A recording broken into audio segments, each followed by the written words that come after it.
Que assim seja. Bom, agora o Fialho, com certeza, ele corta aqui, depois ele bota a entradinha da música. Vamos ficar nesse link para fazer a primeira parte. Se a gente não vencer nessa primeira parte, a gente já pula para o outro rapidinho, tá? Então tá. Eu vou abrir aqui de novo o trabalho. Aí vamos lá para o 17, então. Contadinho até 3 para o Fialho fazer o cortezinho. 1, 2, 3. Então tá. Mais um capítulo, mais um dia de estudo para a nossa reflexão do livro Transição Planetária. A gente está aqui cheio de alegria, de felicidade. Vamos agora trabalhar o capítulo que amplia esse campo de trabalho, é bem o nome. Eles vão ampliar essa atividade.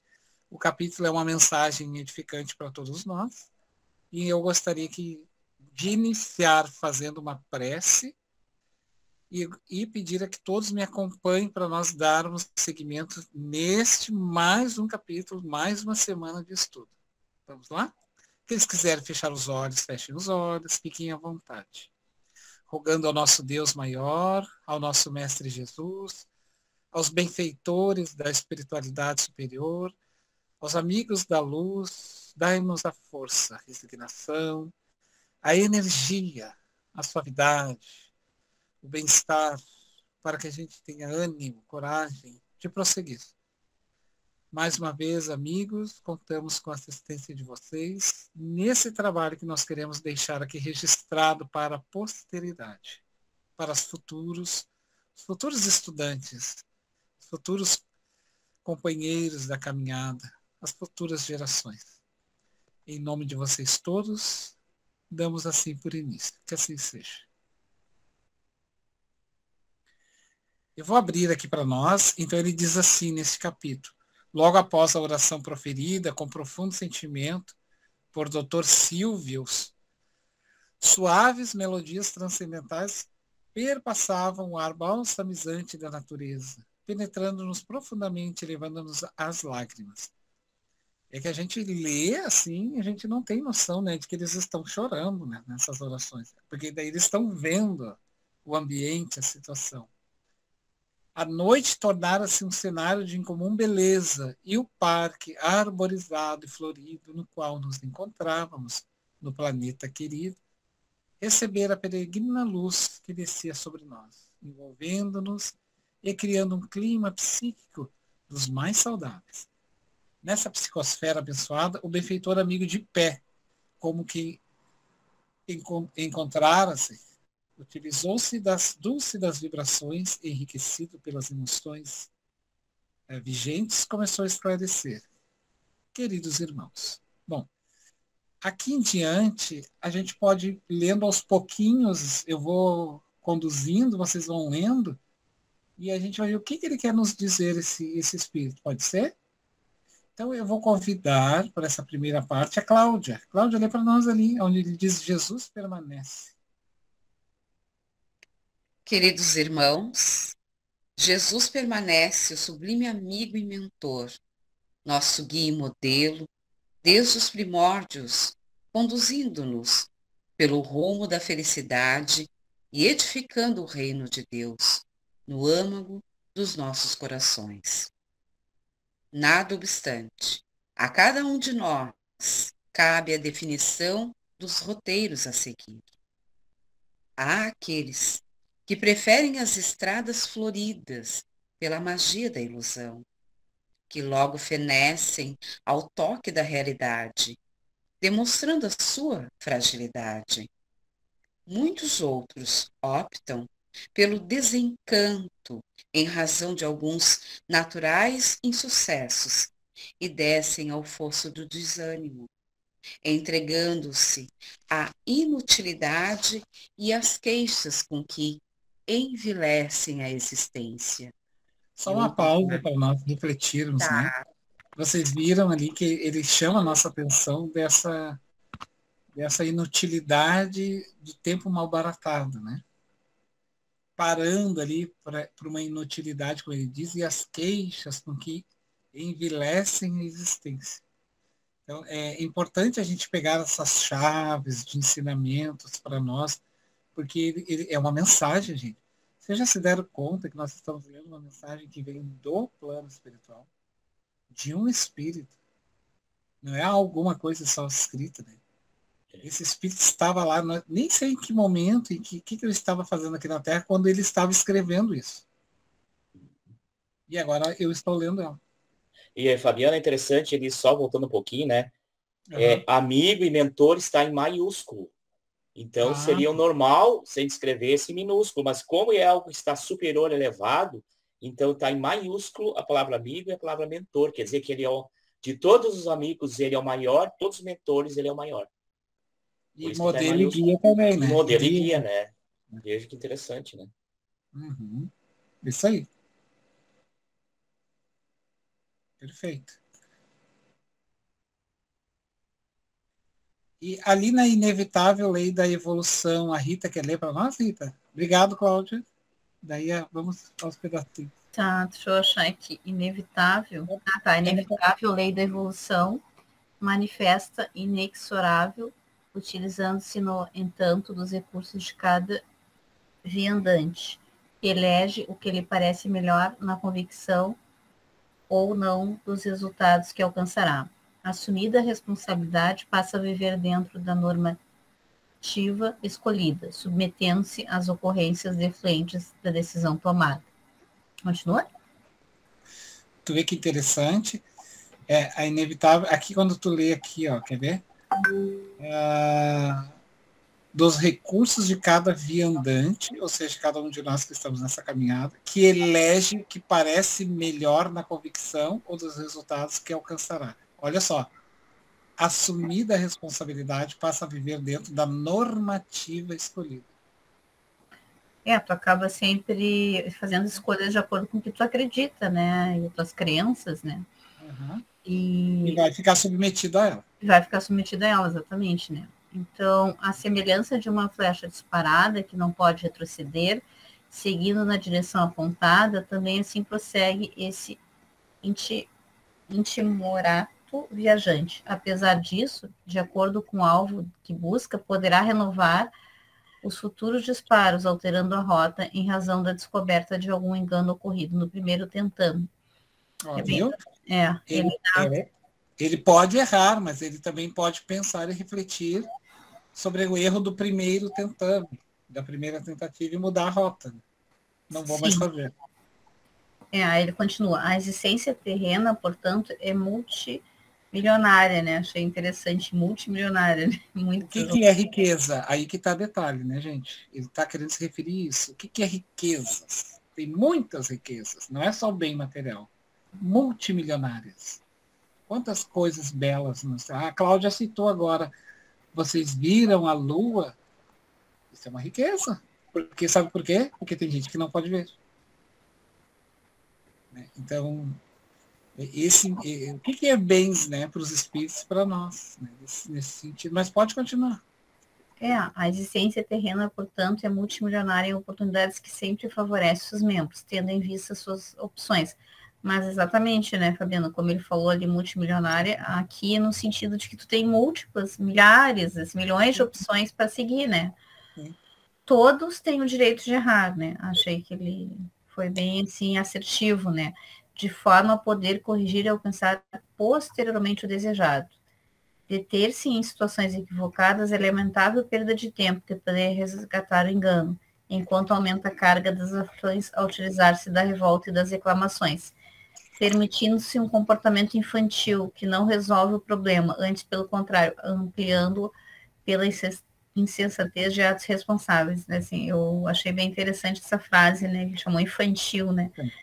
Quantos de nós, às vezes, todos nós, às vezes, queremos reclamar, é o meu chefe que fez isso, aconteceu isso comigo, sempre a gente bota a culpa no outro, né? E às vezes a gente não se dá conta que a gente tem escolhas, né? Eu já ouvi muito isso. Rita, mas tu não acha que ela precisou ter ficado naquele lugar se ela não gostava do chefe, ela precisava? Eu fico pensando assim, não, ela até poderia perder, mas escolha sempre a gente tem, né? Eu falo muito que parece que tu tá submetido a uma escolha que tu, na verdade, tu sempre vai poder escolher, mas claro, tu vai ter que, digamos assim, no caso, arcar com as consequências daquele teu ato, né? Exato, porque o que acontece numa escolha? Ó, eu estou aqui com o livro da Joana, tá? Momentos de Saúde e de Consciência. Eu escolhi esse livro aqui, tá? Para agarrar ele. A pergunta é, por que eu não escolhi outro? Porque uma vez que eu peguei esse livro, eu deixei de pegar outros. Eu deixei de pegar outros. Então, não existe uma neutralidade. Sim, mas eu estou falando assim, né, Fabiano? Não, só para te ter uma ideia. Então, eu tenho uma escolha, portanto, não existe essa coisa assim de, eu não... é do outro, é culpa do outro. Não, é uma opção. Eu tive vários livros, por que eu peguei esse? Então, assim, eu tive várias opções de oportunidade de me posicionar e não me posicionei. Daí não tem culpa, assim, sabe? Sim, como tu falou, hoje tá à noite, eu já ouvi pessoas dizerem isso, né? No caso, por exemplo, assim, eu não posso de noite. Também foi uma opção. Para eu estar aqui, eu deixei de fazer outras coisas. Então, de novo, parece que tu não pode estar aqui. Não, tu às vezes escolheu outra coisa, não é que tu não pôde, mas tu prefere sempre dizer que tu não pôde estar, tu não pôde fazer, porque é melhor tu delegar a uma outra situação. A culpa, na verdade, como tu falou, estar aqui sexta-feira, 2, 3 horas, a gente já está desde a outra aula, é uma escolha, né? Óbvio que tu renunciou a outras coisas. Então, eu gosto de ver que as pessoas sempre botam, parece que ela foi submetida àquela escolha, obrigada. E aí vem o outro argumento de dizer assim, daqui a pouco a Rita, sei lá, a vida joga ela para uma situação, uma responsabilidade maior, que é resultado disso daqui. E aí o outro pergunta assim, mas eu acho assim, por que tu foi escolhido ou por que tu está fazendo e eu não? Mas aonde é que tu estavas que tu não foste escolhido? Ou que tu não estava executando? Entende? Então aí não existe daí, por isso que não existe essa coisa não, é que a vida é injusta, uns estão mais na frente, outros mais abaixo. Não existe isso. Existe renúncias que foram feitas. Fabiano tem uma passagem do Evangelho que é muito interessante, quando Jesus chega na casa de Lázaro, que ele havia ressuscitado, né? A Maria ou Miriam, eles ungiam, né, a cabeça com óleo de oliva e lavavam os pés. Era um ritual que eles tinham. Então, o que ela fez? Ela colocou ali na água algumas essências e colocou perfume de nardo. Nardo era um perfume bem caro, custava 300 denários, que seria 300 dias de um trabalhador comum, de trabalho, um trabalhador comum. E eles perguntaram, mas por que não pega esse perfume e não vende aos pobres, não vende, faz dinheiro aos pobres, né? Aí Jesus disse assim, aos pobres sempre tereis, a mim não. Maria fez a escolha certa. E isso, pessoal, é muito profundo. Porque exatamente. Ela pegou porque Jesus está numa outra hierarquia. E ela percebeu isso, entende? Isso aí. E aí, possivelmente, eles não iriam vender o perfume e não iam dar nada. Se vendesse, não iam dar para os pobres. Estavam só aquela ajudar os pobres. No final, as pessoas esquecem, né? Então, assim, eu achei muito interessante, que é bem profundo esse ensinamento, né? É a mesma coisa, nós tivemos aqui o Chico. Quem teve a oportunidade de conhecer ele, teve. Quem não teve, possivelmente não vai ter tão cedo. Porque ele está numa outra dimensão espiritual. Ele está muito distante da nossa. Então, e Jesus, imagina, Jesus. O disparate de evolução ali era único. Quem aproveitou, aproveitou. Quem não aproveitou...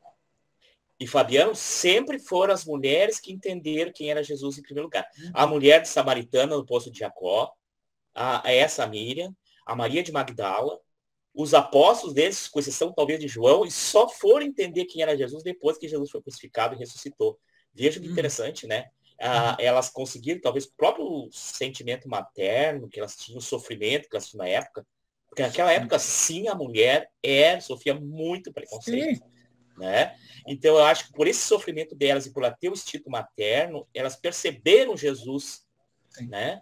Porque o Chico diz que um amor que mais se aproxima do amor de Deus é o amor de mãe. Então, eu acho que existia uma ligação tão profunda e elas percebiam quem era Jesus, enquanto que os homens ficavam discutindo. É muito, acho que assim como hoje os homens são muito racionais, são muito na horizontal, né? E a mulher era mais na vertical, né? Sim. E tem aquele detalhe, né? Por exemplo, numa época em que a mulher era totalmente esquecida, o que sobrava para uma mulher na época de Jesus, assim? Ou ela era do lar, ou ela era... sobrava muitas vezes quando ela era relegada à prostituição, ao abandono. Ela era culpada, tu vê, sempre culpada de tudo. Se o marido traía, ela é que ela... né? Então, existia a prostituta, mas nunca o prostituto. Então, sempre aquela coisa que a mulher... Vê que é interessante, né? Porque eu nunca vi uma meretriz, uma prostituta apontar o prostituto, né? Mas os prostitutos apontam as meretrizes. Então, quando Jesus escreve no chão ali, Jesus sabia que metade daqueles homens que estavam ali, a começar pelos mais velhos, eram clientes dos prostíbulos. Por isso Jesus colocou hipócrita, e porque daí eles começaram a olhar e disse, sim, ele sabe do nosso passado. Ele sabe. Mas como Jesus, o Cristo, ele quanto mais doente, mais ele tem compaixão, e Jesus, ele amava todos, inclusive aqueles homens. Só que cada um dentro da sua gradação. Então ele se compadecia de tal forma que ele jamais denunciaria, ele jamais faria isso. Não era o papel de Jesus fazer isso. Mas ele quis tocá-los, né, chamando-os de hipócrita. Então, aí eles deixou que eles mesmos se afastassem.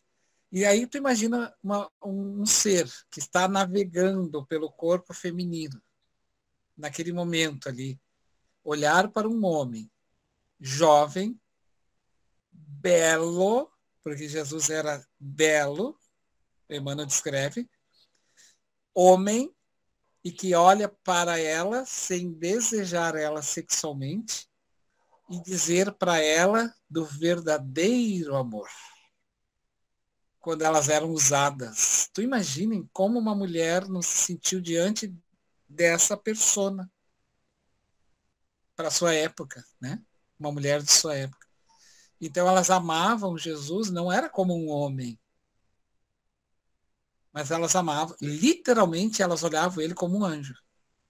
Como um anjo. Elas viam, elas entendiam ele como um anjo mesmo. Quando Maria de Magdala correu no túmulo dele, ela disse para o anjo que lá estava, eu vim ver ele, o meu anjo, o meu mestre. Porque era assim. E tanto é que Jesus aparece para ela. E não aparece para outro apóstolo primeiro. E aí veio Tomé e diz assim, mas tu, diz Humberto de Campos, que ele diz, tu? Mas por que não apareceu para o Pedro, que era o pai de todos, né? Para ti. E daí quando Jesus aparece lá para os discípulos, né? E aí ele pega a mão do Tomé e coloca o dedo dele na ferida para mostrar para ele que ele tinha sido lançado aqui, depois mais tarde vinha ser o Dom Pedro reencarnado pelo lanceiro. Humberto de Campos vai dizer que Jesus não estava dizendo para ele que ele era, digamos assim, que ele estava duvidando. Porque o Tomé não estava duvidando. Sabe o que o Tomé estava? Era desacreditando ela. Porque ela era esquecida, né?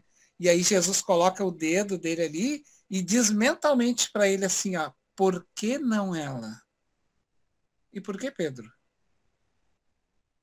Por que não ela? E deixou ele com aquela mensagem. Porque na cabeça dele ele não podia aparecer para ela, tinha que aparecer para o Pedro. Daí Jesus responde para ele mentalmente, por que não ela? Era uma pergunta, né, que ele faz aí. Quando uma das meretrizes, logo, só para rapidamente, logo que Jesus é crucificado, o Pedro cria a casa do caminho. Casa de Simão Pedro, a casa do caminho. Nessa casa eles albergavam ali crianças, órfãos, velhos, esquecidos, né, viúvas, todos os tipos de doentes. E o Pedro, ele mantinha a casa de acordo com a ajuda das pessoas. Só que uma dessas meretrizes bateu lá. E o Pedro foi colocar ela entrou, ela invadiu. E daí, quando ela invadiu, as mulheres vieram atrás, que ajudavam a manter a instituição, e disseram assim para ele, A lei mosaica diz que uma mulher adúltera deve ser apedrejada, portanto, tu tem que jogar ela lá na rua para que nós a apedrejamos. E aí o Pedro ficou naquele impasse. O que eu faço? E aí ele pediu um momento e se retirou e pediu um momento e foi para uma sala. Ao chegar nesta sala, ele orou e Jesus apareceu para ele. E aí, olha que interessante, eu guardei o diálogo na íntegra, de tanto que eu amei. E aí ele diz assim, Senhor, quando tu entrastes, tu viste a mulher? Aí Jesus disse para ele, não, Pedro, não vi. Mas, Senhor, tinha uma prostituta lá na sala. Aí Jesus olhou para ele e disse assim, não tive tempo para perguntar. Não tive tempo para perguntar a ela. Quem eu vi lá foi uma irmã tua, Pedro. Mas, Senhor, acontece que se eu colocar essa mulher aqui dentro, as mulheres que me ajudam não me ajudarão mais. E como eu irei manter? Olha a fuga psicológica. Como eu irei manter essa instituição com as crianças órfãs? Aí Jesus disse bem assim para ele. Tu esqueceste que Deus embeleza a natureza e o lírio do campo? Alimenta os pássaros, as cabras, as formigas, as aves do céu e não impõe a elas condição alguma? Viu a mensagem que deu? Por que as mulheres estavam impondo uma condição a Pedro? Deus não impõe condições quando quer amparar. E aí ele disse assim, mas acontece, Senhor, que se eu não fizer isso, essa casa vai se terminar. E aí Jesus diz a ele assim, aquele que nos ama e impõe a sua condição não nos ama. Nos escraviza às suas paixões. Mas o que eu faço, Senhor? Faz com ela o que tu gostaria que alguém te fizesse, caso fosses tu que estivesse naquele lugar. E ele volta lá, e daí ele diz, antes de voltar lá, ele diz assim, mas é que, Senhor, ela é uma meretriz, Jesus, mestre. Aí Jesus diz para ele assim, é quando Jesus diz, eu não tive tempo para perguntar isso a ela. Aliás, Pedro, eu também não te perguntei, por que tu me negaste? Se eu não te perguntei por que tu me negastes, por que eu haveria de perguntar a ela? E daí, quando ele pergunta novamente, o que eu faço então? Fazes com ela o que tu gostaria que te fizesse, caso fosses tu que estivesse naquela condição. E aí ele volta e manda ela ficar. E aí, porque ele entendeu que ele não deveria de ficar na dependência dos outros para manter uma instituição preso aos mandos da pessoa. Porque quando tu quer fazer algo para alguém, não imponha condições. Tu não está ajudando. Tu está cobrando. Então, a gente tem que ter, é um cuidado, é um chamado para a gente, sabe? Quando alguém nos ajuda e impõe a sua forma de ser, a sua condição, não está nos amando. Disse Jesus, isso aí veio de Jesus e é um ensinamento para nós. Porque ele está nos escravizando às suas paixões. As suas paixões. Eu me lembrei dessa história, por isso que eu queria contar para vocês, dessa questão das mulheres, né, da importância das mulheres. No Evangelho, como muito bem falou o Fialho, foram as que realmente entenderam Jesus na sua integralidade.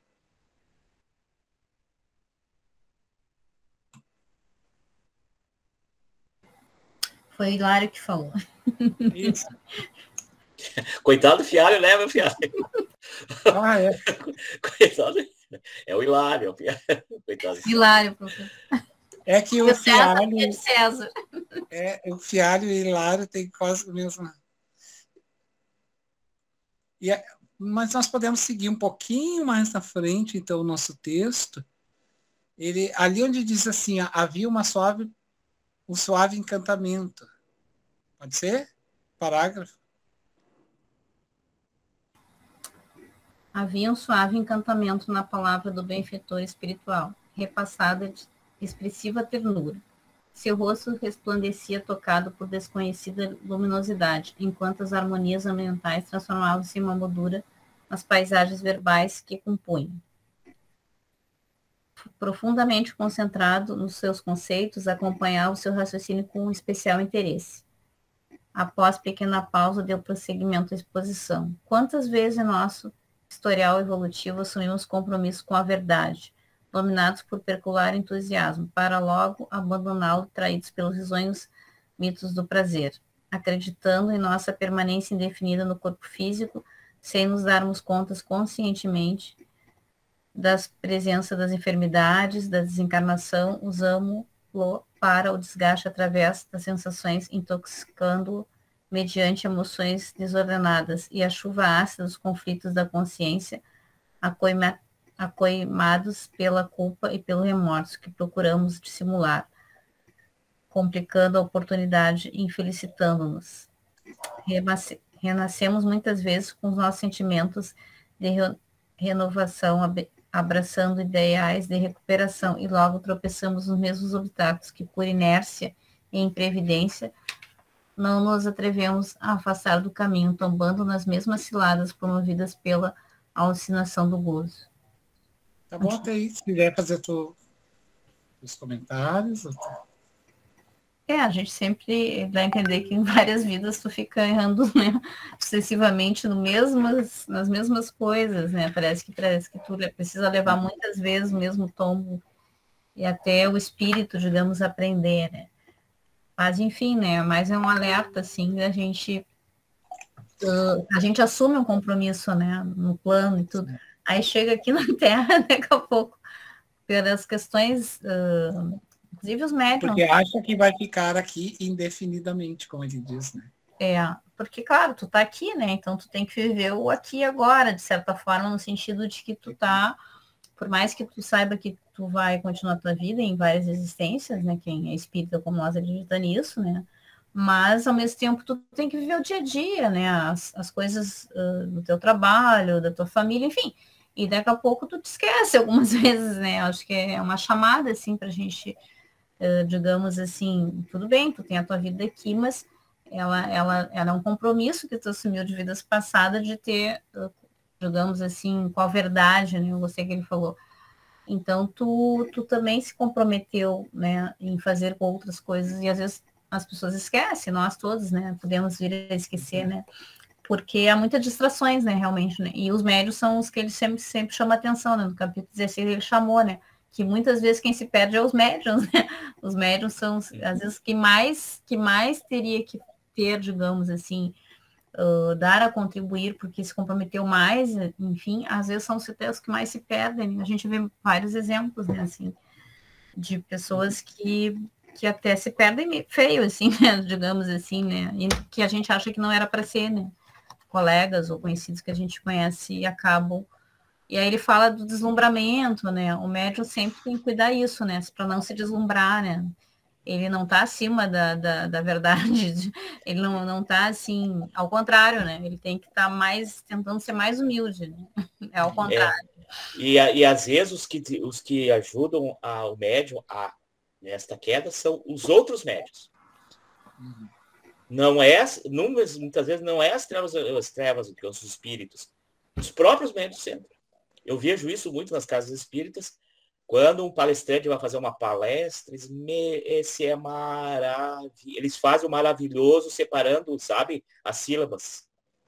Então eles endeuses, aquele cara, todo mundo quer ver aquela palestra, e enche o salão, e gente saindo pelo colato. Agora até não pode mais, né? Mas enfim, a gente vê isso, né? Assim, e aquele coitado, aí vem o outro lá, ninguém diz nada, né? Sabe? E aquele médium, se ele não tiver uma estrutura interna muito grande, ele vai se achar realmente, né? Que ele é o tal, a gente vê muito isso. E aí esse médium vai caindo, já aconteceu lá na casa espírita, de um médium que não é comum a gente aplaudir. E eles aplaudiam o médium lá na casa espírita. Aplaudiam mesmo, às vezes até de pé. No salão. Eu já vi isso também, Tá? Esse médium começou a degringolar, ele acabou brigando com todos os dirigentes da casa e abrindo um espaço para ele, onde ele era uma espécie de mentor geral. Né? Por quê? Porque enchiam, elogiavam ele, aplaudiam ele, deixavam ele num pedestal e ele aceitou o pedestal. Aí vocês vejam que exatamente é o fascínio, né? A pessoa pode fazer uma palestra muito boa e, por consequência natural, as pessoas se sentirem agraciadas e aplaudirem. O Divaldo. Sim. Né? E tantos outros. A grande questão é que quem está recebendo aqueles aplausos deve entender que os aplausos não é para ele. Deve ser para Jesus, deve ser para Deus, porque ele está ali representando a Deus, representando uma proposta. Então, o aplauso é da proposta. Fazer é natural, por exemplo, quando alguém chega e diz assim, eu gostei muito desse trabalho, eu gosto muito desse trabalho, porque é um reconhecimento. Às vezes as pessoas também se sentem gratas, né, por aquilo, se foram aliviadas. Então, é natural que a gente busque. Assim, quantas pessoas buscam, né? O Divaldo Pereira Franco, e tem outras pessoas também que acabam sendo buscadas. Mas, trabalhar em si próprio, né? Muitas vezes, colegas me disseram assim, eu não faço palestra porque eu ainda não vivo aquilo que eu falo. Sim, mas se tu for Mas viver, aí, então, tu não não vai tem falar como ter nunca. palestra na Casa Espírita, me desculpe. Porque o que acontece? Exatamente. A palestra não é para quem vai falar, não é uma pessoa pura. Né? E não é uma pessoa isenta de erros. Está equivocado. Tu não está te representando na palestra. Tu está representando a Jesus, a uma proposta. Então, tu está ali para falar aquilo. Agora, quanto à tua prática de vivência em relação àquele discurso, isso é o tempo que vai fazendo contigo. Porque a gente sabe que a teoria ela não anda de mãos dadas exatamente com a prática. Ela demanda um tempo, porque tu tem um movimento, tu está no mundo físico. Então, eu penso agora que estou ali na frente da minha casa. É rápido. Só que eu ir lá na frente da minha casa, eu tenho que ter um movimento, eu vou ter que caminhar. Não é a mesma velocidade. Então, a prática ela não é a mesma velocidade da teoria. Isso é natural. Mas quem está fazendo aquele discurso, aquela fala, ele precisa ter aquela consciência de que ele tem que se modificar junto com aquilo, aos poucos. E entender que se ele não entender isso, ele não vai fazer nunca. Não vai fazer nada. Entendeu? Então, mas eu não vou fazer isso porque eu não sou isso ainda. Então não vamos fazer nada. A gente precisa iniciar. Então a gente melhora junto com aquilo que faz. A gente melhora junto com aquilo que faz. Eu digo isso para vocês sem nenhuma reserva. Honesto mesmo. Eu aprendo com aquilo que eu faço. Eu faço muitos vídeos e áudios. E eu adoro me escutar depois, porque eu vejo assim que nossa, que interessante isso aqui que eu gravei que eu não tinha me dado conta. Eu não tinha me dado. E ao me ouvir, eu comecei a me dar conta. Então, fazer esse olhar para si próprio nesse sentido, assim, sabe? E estar sujeito a essas modificações. Mas provavelmente o que a gente fala, às vezes é também para nós, ou mais para nós do que para os outros, né? Não é por Sim. acaso que tu foi intuído a falar aquilo, né? Não, ele é sempre para nós. Mas, assim, a gente também tem que ter a consciência que quando a gente tem... Desculpe, saiu a câmera aqui, já vou ligar que está caindo a bateria. Assim, quando a gente vai entender assim, quando tu faz um trabalho bom e bem feito, é natural que aquela tua dedicação por ter feito aquilo bem feito, as pessoas te reconheçam. Acabem te reconhecendo. Isso é natural, gente, porque há um reconhecimento. Olha, eu amei, porque é uma resposta para a tua dedicação. Agora, o que eu faço com aquilo, aí é que eu tenho que ter esse olhar que o Hilário está falando, esse cuidado. Só um pouquinho. Eu tenho que entender que esse é o caminho. Eu tenho que sempre me dedicar bem, fazer bem feito, porque daí chega nas pessoas. As pessoas estão gostando, está ajudando elas. E quando for fazer palestra, eu tenho um amigo espiritual que ele sempre, quando eu vou elaborar minhas palestras, que eu faço a minha prece, eu peço auxílio, intuição. Então, eu sempre escuto, sempre, sempre, sempre. Primeiro item, o que isso vai proporcionar para ti e para os outros. Se o que tu vai falar não promover auxílio para os teus que te escutam e nem para ti, é só o ego falando na tribuna. É assim, gente, eu escuto isso. É o ego que fala, nada mais. Então, tem que ter um objetivo. Eu quero auxiliar. Se eu quero realmente auxiliar, aquilo vai ir para aquelas pessoas, naturalmente, e vai ajudar. E aí aquela situação de estar lá na frente fazendo vai sumir naturalmente. Assim. Agora, se eu busco aplauso, os holofotes, aí realmente eu preciso me revisitar nos meus conceitos, porque eu estou indo para um outro caminho que não é o caminho verdadeiramente cristão. Né?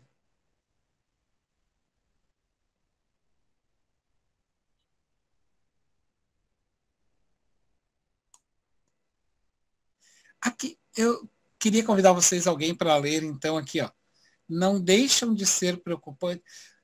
Só para justificar, eu dei um salto no nosso texto, porque daí as pessoas vão ler, né, em casa, e vocês, e ele então vai falar dos desastres históricos que ocorreram nos papados. Quando a gente fala dos papados, nós temos que entender que não é da igreja lá, tá? Era nós aqui, lá, naquele momento.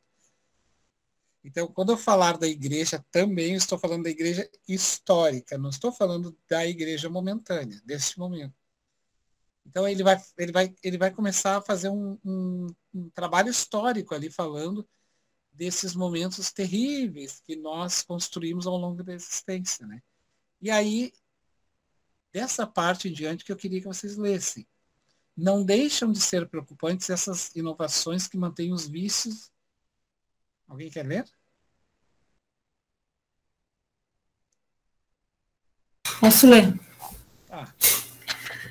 Não deixam de ser preocupantes essas inovações que mantêm os vícios e as licenças comportamentais, em detrimento da conduta saudável e honrada, no serviço de consolação dos sofrimentos humanos e no trabalho de erradicação das suas causas. O espetáculo, portanto, tem a sua programação nessas regiões nefastas da erraticidade inferior, onde se encontram aqueles que nos foram vítimas e não acreditam em nossos atuais valores. Ainda mais quando nos testam e falhamos lamentavelmente, aderindo-lhes aos sentimentos vulgares e doentios. Conhecendo-nos as debilidades espirituais e os pontos nefrálgicos, à semelhança de calcanhares de Aquiles, utilizam-se de nossa vulnerabilidade para intrometer-se nas programações dignificantes da conduta humana, mantendo os clichês do vício e das soluções milagrosas, do arrependimento de última hora, da aceitação de Jesus no instante final da etapa física, para a conquista mentirosa do paraíso. Então, o que ele está, só rapidamente, ele está dizendo que nós temos um passado, viu, gente? E é natural que, por termos esse passado, nós angariamos inimigos, né? Então, esses inimigos acabam bem nos buscar. Então, a gente não pode tirar deles esse direito de ter ódio, porque, afinal de contas, foram lesados durante esse processo. E aí eles vêm nos testar através da paciência. Eu vou ver se esse sujeito está melhor mesmo. E aí eles lembram do Divaldo? O espírito foi testado lá quando largaram a mãe dele lá, né? Daí Deus, a lei ali acabou com toda aquela perseguição, quando viu que o Divaldo realmente estava no arrependimento. O Divaldo já tinha atingido outro patamar. Quando a lei de causa e efeito, os espíritos entenderam isso, agora vamos terminar com isso. Fizeram reencarnar lá e jogada lá no lixo, na frente da mansão do caminho, uma criança. Só que aquela criança era a mãe do obsessor. E ali começa a terminar tudo. Né?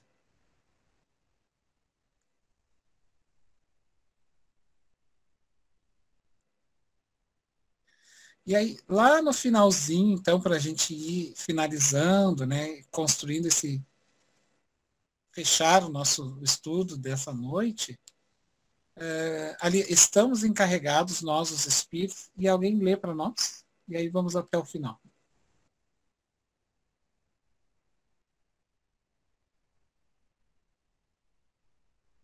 Deixa eu dar uma olhadinha aqui, quem é que não leu ainda? Posso ler? Pode. Estamos encarregados, nós, os espíritos que nos encontramos a serviço do Senhor e da preparação dos novos tempos, de despertar as consciências, de trabalhar em consonância com os companheiros da jornada carnal, de maneira que a renovação seja feita desde agora, passo a passo, reconstruindo o mundo moral por toda parte, especialmente nas paisagens íntimas, no coração, de onde procedem as boas como as más palavras e condutas, conforme enunciou o Rabi Galileu. Não se trata de uma tarefa simples e fácil, como, aliás, nada o é, quando se trata de valores de enobrecimento, de transformações radicais, dos desequilíbrios para a ordem, do erro para o acerto.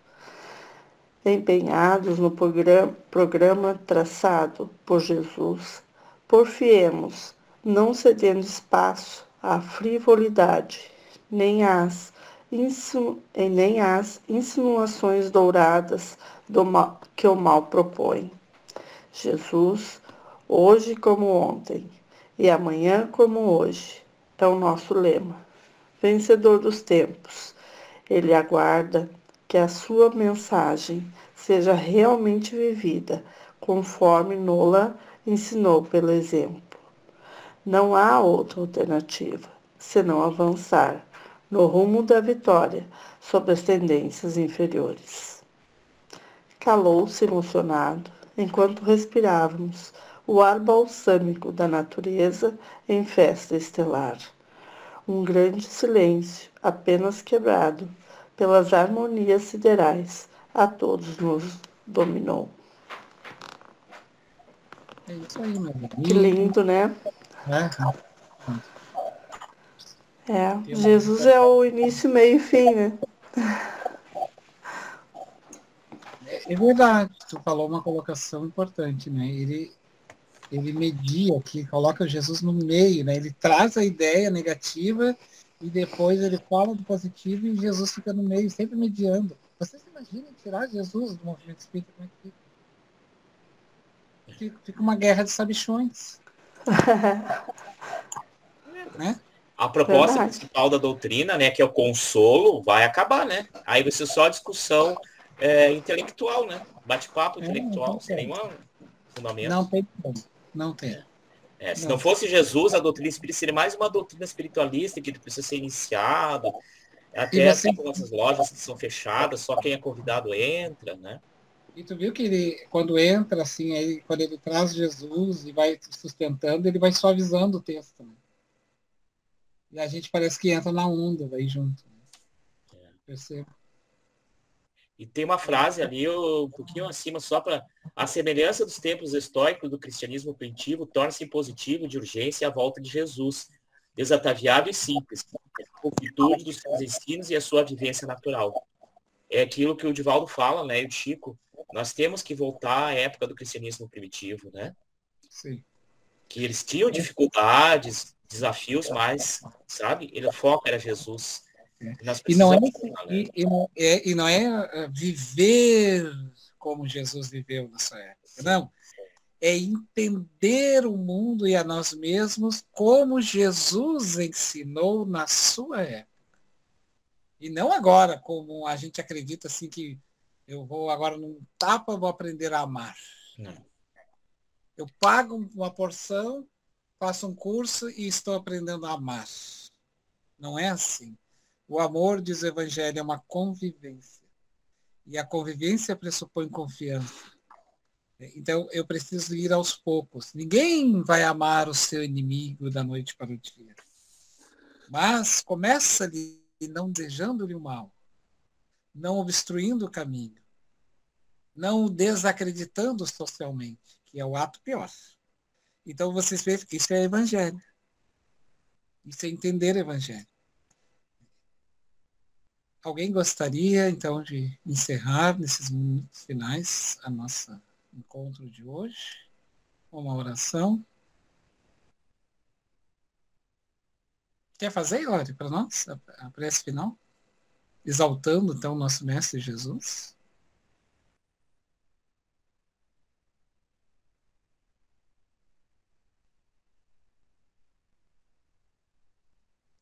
Hilary? O Hilário não ouviu, acho. O que é, Fabiana? Desculpa, deu interferência aqui. Hã? Não, eu gostaria de que tu terminasse, então, para nós, fazendo uma oração, exaltando o nosso Evangelho. Tá.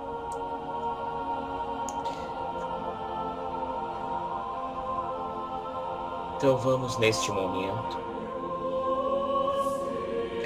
agradecer a Deus, nosso Pai, pela oportunidade de podermos estar aqui hoje, aprendendo uns com os outros. Agradecendo ao amado Mestre Jesus, nosso modelo e guia, sem o qual essa doutrina maravilhosa, que tem o seu consolo, não teria muito sentido. O Espiritismo é Jesus de volta, agora, numa visão mais moderna, numa visão atual. O Evangelho que Jesus ensinou e exemplificou deve ser a nossa meta futura, em todas as nossas existências futuras. Agradecemos, Pai, por este dia e por todos os outros dias. Nos abençoe hoje, Senhor. Que assim seja. Assim seja. Tá, pessoal, fechamos aí meio puxadinho, mas